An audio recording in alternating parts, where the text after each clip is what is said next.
So we start with the opening film. I think this has been a very interesting process for us to kind of find, not only really deciding, but also find the opening film for the festival, because Amakula is is Uganda's first film festival.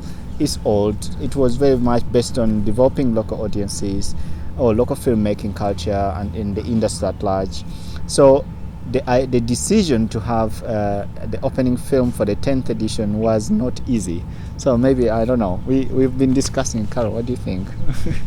It was not easy, and we have interesting films that have been submitted. So first of all, the opening film we wanted to have a film that is also like in the competition to open with, and also a film that is coming from Uganda. And we didn't have many film submissions also from Uganda, and it was also not easy to pick from there. But in the end, I think it's going to be a special film. I hope people are going to like it. So the film is called Bala Bala Sese. Why I also want to credit the film is because this film has been basically shot really without any external budget. It was the first film ever of the filmmaker from Lugiamuzi Bajir. Yeah. I don't know if I pronounced it well. Yeah. So, it is rare to find somebody like shooting his first film and make immediately a feature film, having no budget, taking I think they've been taking several years. They had preparing, and whenever there was money coming, they were shooting again. They had no really high professional crew behind it. And nevertheless, I think the film, regarding all these conditions and the context, is really nice to see. And I think the Ugandan audience is really going to relate to it. It's like the humor speaks for the people, some of the problems speaks to the people. And the cast also. And really, the cast, many people know them. Yeah. So I think it's going to be a good opening film. I think also for me, what I really loved about it was the storyline, being very locally rooted, and these are some of it's really touching or addressing the issues that we many people have experienced or experience on a daily basis. And also it's done in Luganda, which is also a local language that much of the population understands, and it has a very good cinematography, which is also giving it that appeal. I would like to continue watching the movie because the picture is great. The sound is worked on. It's really good. So it really fed into what we like, and I think we are curious what the audience will feel about it, but we are excited that we at least found this film to open the festival, and I hope you guys will all enjoy it. Just to perhaps give a comparison and also a challenge that perhaps we had as programming selecting committee, we had, let us say, the entries and submissions for the feature films have probably been the smallest. So most of the films that we received have been short films.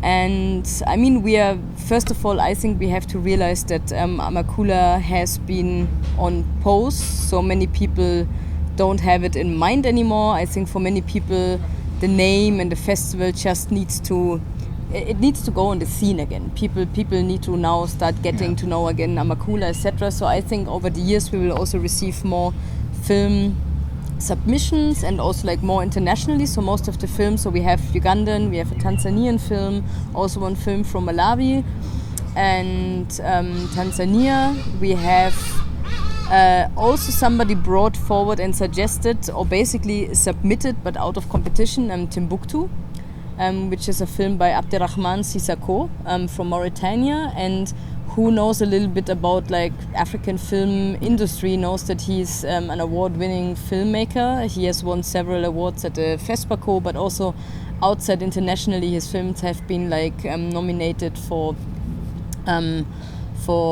competition and for awards also at the Cannes Film Festival. And I think it's also nice to have this kind of difference in the film festival, because I mean we know that the Ugandan film industry is young, as we can see with the example of Bala Bala Sese. It's hard to find a professional crew, it's even hard to find the technical equipment, to find the money.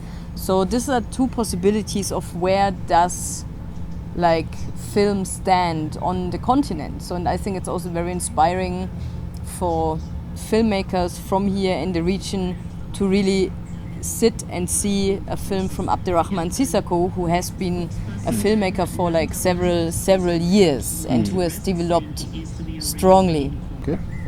Yeah, so and then we also had an entry from a couple of entries from Tanzania, and we had Danwa, which is one of the film that is also in competition, and it's a very interesting film made by a young filmmaker, but actually he's an actor from the he's Tanzanian, but studied acting and directing in the UK, and this is his first film.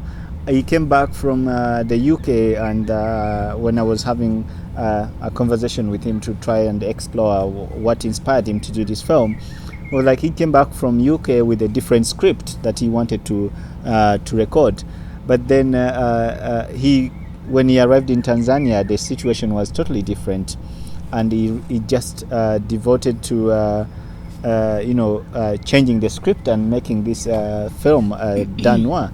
And it's very interesting, the storyline of a police officer who is really, kind of psychic and living on, sleeping in his car and, no home, no family. But according to the filmmaker, I think it's for him, it's the kind of life, like, that it is in Dar es Salaam as a city, which people never know because they think it's all fine or the police is doing its job and things like that. So it was selected to be in the program, and despite others, I think we had also Aisha, which was made in we had Aisha, which didn't make it into the program.